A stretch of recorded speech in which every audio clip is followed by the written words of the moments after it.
নমস্কার বন্ধুরা, আমি ডক্টর মানস দাস, হোমিওপ্যাথি রোগ নিরাময় চ্যানেলের পক্ষ থেকে সবাইকে স্বাগত জানাই। আশা করছি আপনারা সুস্থ আছেন এবং ভালো আছেন। আজকে যে বিষয় নিয়ে আলোচনা করব সেটি হলো শারীরিক দুর্বলতা। আমরা এই শারীরিক দুর্বলতার হোমিওপ্যাথিতে কি কি মেডিসিন রয়েছে সেই সম্বন্ধে আলোচনা করব এবং শারীরিক দুর্বলতা আমাদের কি কি কারণে আসতে পারে সেটির বিষয়েও আলোচনা করব এবং সবশেষ আলোচনা করব হোমিওপ্যাথিতে যে মেডিসিনগুলো আমরা ইউজ করব সেগুলো কত পটেন্সি নিলে এবং কত মাত্রায় খেলে সবচেয়ে বেশি কার্যকারী হবে সে বিষয়েও আলোচনা করব।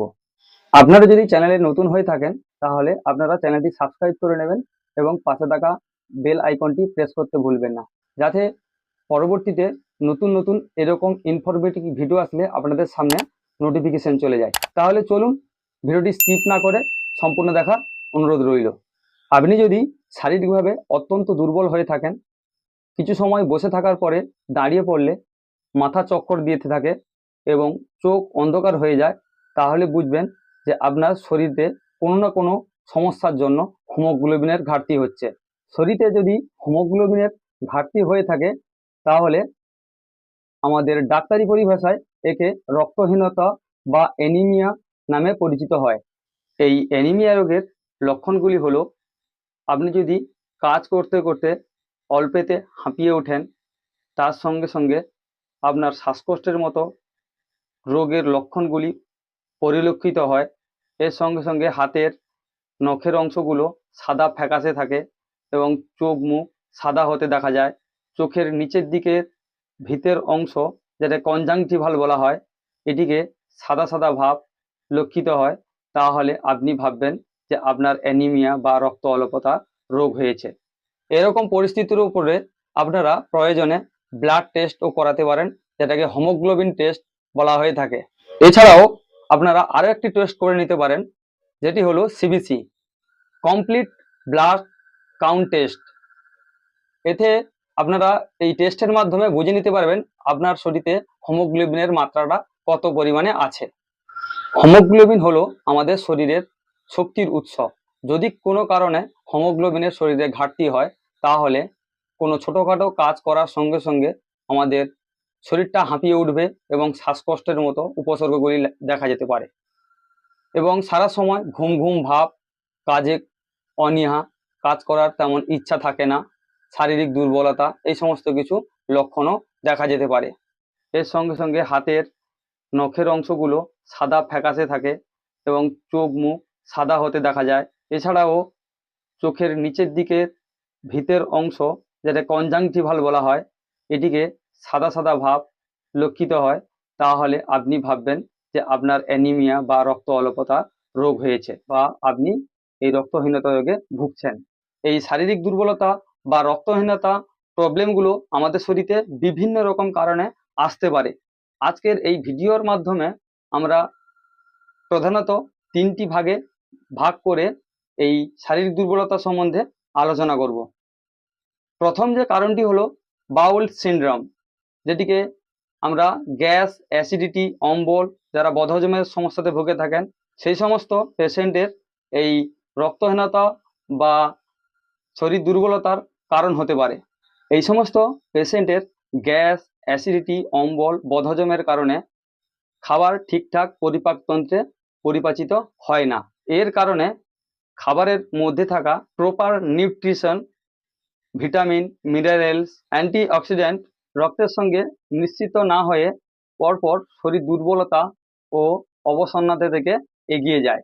সেকেন্ড নম্বর যে কারণটি রয়েছে, অতিরিক্ত রাত্রি জাগরণ, অনিয়মিত খাদ্যাভ্যাস, এছাড়াও অ্যালকোহল জাতীয় বা নেশা জাতীয় দ্রব্য গ্রহণ করা, এসব কারণেও অ্যানিমিয়া বা শারীরিক দুর্বলতার কারণ হতে পারে।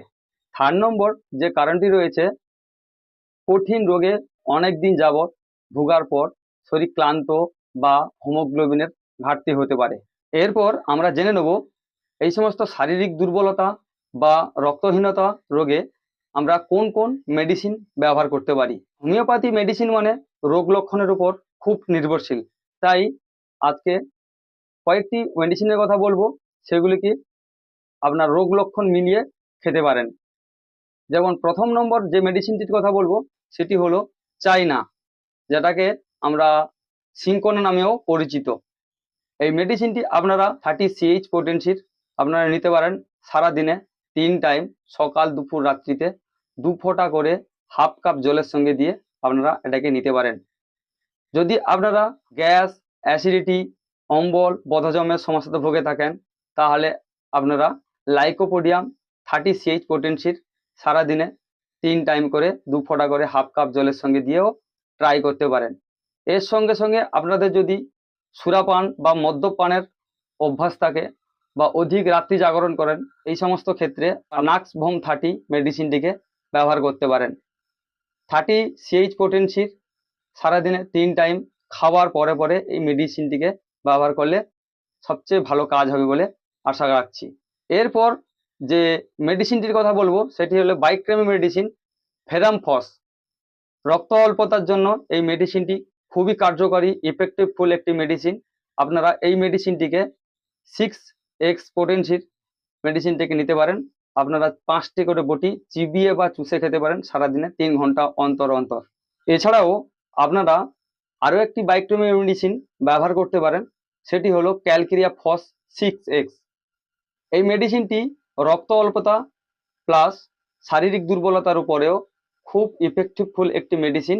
এটিকে আপনারা 5টি করে বটি উষ্ণ গরম জলের সঙ্গে সারাদিনে 4 টাইম করে চিবিয়ে বা চুষে খেতে পারেন উষ্ণ গরম জলের সঙ্গে। এটিকে আপনারা ফেরাপাসের সঙ্গেও পর্যায়ক্রমে ব্যবহার করতে পারেন। এরপর আমরা জানব ঘরোয়া কি কি খাবার আছে সেগুলির মাধ্যমে আমরা এই শারীরিক দুর্বলতা বা রক্তহীনতা রোগ থেকে মুক্তি পেতে পারি। প্রথম যে খাবারটির কথা আমরা মনে করতে পারি সেটি হলো কিশমিশ।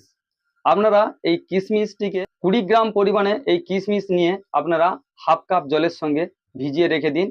পরের দিন সকালবেলা এটিকে দুধের সঙ্গে অ্যাড করে ব্যবহার করতে পারেন। যদি আপনারা এই দুধের সঙ্গে বা কিশমিশের সঙ্গে গুড় অ্যাড করে দেন তাহলে আরও অত্যন্ত কার্যকারী একটি খাবারে পরিণত হবে। এ থেকে দ্রুত হিমোগ্লোবিনের ঘাটতিটা পূরণ হবে, তাতে আমাদের শরীরের দুর্বলতাগুলো থেকে বা শারীরিক দুর্বলতার যে কটি লক্ষণ আছে সেগুলি থেকে আমরা মুক্তি পেতে পারি। এছাড়াও আমাদের কিছু কিছু সবুজ শাকসবজি রয়েছে, এগুলির মাধ্যমে আমরা শারীরিক দুর্বলতাও কাটিয়ে ফেলতে পারি। যেমন সবুজ শাকসবজির মধ্যে পুঁই, পালং, লোটে, কমলি শাক, এই সমস্ত শাকসবজি থেকে আমরা প্রচুর পরিমাণে vitamin, minerals, vitamin C, iron, vitamin B12, vitamin 3, 6 এই সমস্ত নিউট্রি বা মিনারেলস আমাদের শরীরে যোগান দেয়, যার ফলে আমাদের শরীরে এই ব্লাডের ঘাটতিগুলো দ্রুত রিমুভ করতে থাকে। কিছু ভিটামিন সি যুক্ত খাবারের মাধ্যমে আমরা শরীরে ভিটামিন বা মিনারেলসের যোগান পেতে পারি। এই ভিটামিন বা মিনারেলসের দ্বারা আমাদের শরীরে রক্তহীনতা বা শারীরিক দুর্বলতা কাটিয়ে ওঠা সম্ভব। সেগুলি হলো কমলা লেবু, পাতিলেবু, আমলকি, কাঁচা লঙ্কা, এই সমস্ত ফলমূল বা সবজি থেকেও আমরা এই ভিটামিন সি যুক্ত খাবারের মাধ্যমে শরীর দুর্বলতা বা রক্তহীনতা রোগ কাটিয়ে উঠতে পারি। এরপর আসবো আমরা একটি বিশেষ শাকের কথা, যেটা হিমোগ্লোবিন তৈরি করতে খুবই কার্যকারী ভূমিকা পালন করে। সেটি হলো কুলেখাড়া, যেটাকে আমরা গ্রাম্য ভাষায় শ্বেত কুলখাও বলে থাকি। এই শাকটির মধ্যে আয়রন, ক্যালসিয়াম, ফসফরাস, জিঙ্ক এই সমস্ত মিনারেলসগুলিও বিদ্যমান রয়েছে, যেটি হিমোগ্লোবিন তৈরি করার জন্য খুবই কার্যকারী একটি শাক। এটিকে আপনারা থেতো করে 1 চামচ মধুর সঙ্গে মিশিয়ে সকালবেলা খেতে পারেন। এরপর যে খাবার বা উপাদানটির কথা বলবো সেটি হলো কালো তিল। এই কালো তিলের মধ্যে রয়েছে জিঙ্ক, ফসফরিকাম, ম্যাগনেসিয়াম, পটাশিয়াম এই সমস্ত উপাদান। এই উপাদানগুলি আমাদের শরীরে মেরুমজ্জা বা বোন মেরুর উপরে অত্যন্ত কার্যকারী। এগুলি আমাদের মেরুমজ্জা বা বোন মেরুকে শক্তিশালী বা মজবুত করতে খুব সহযোগিতা করে। যদি কোনো কারণে এই বোন মেরু বা মেরুমজ্জা ক্ষতিগ্রস্ত হয় তাহলে এই কালো তিল এটিকে রিমুভ করতে সহযোগিতা করে।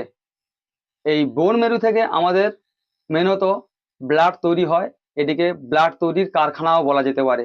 এই বোন মেরুর যদি কিছু সমস্যা হয়ে যায় বা কোনো ক্ষতিগ্রস্ত হয়, তাহলে আমাদের এখান থেকে ব্লাড সার্কুলেশনটা অনেকটা কমে যেতে পারে। সঠিক পরিমাণে বা পদ্ধতিগতভাবে ব্যবহার করা যায় বা খাওয়া যায়, তাহলে এটি বোন মেরুকে শক্তিশালী ও মজবুত করে ব্লাড সার্কুলেশন বা ব্লাড তৈরিতে সহযোগিতা করে।